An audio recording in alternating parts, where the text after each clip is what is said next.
Alemão é difícil mesmo? Você acha que o alemão é uma língua difícil, impossível de aprender?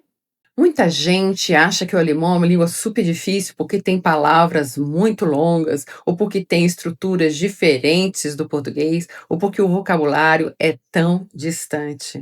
Mas na prática, você pode começar a falar alemão com frases simples e com frases que você pode usar no seu dia a dia, como essas aqui. Hallo, ich bin Manuela. Ich bin Manuela Vasconcelos. Ich komme aus Brasília, Brasília. Ich komme aus Brasília, Brasília.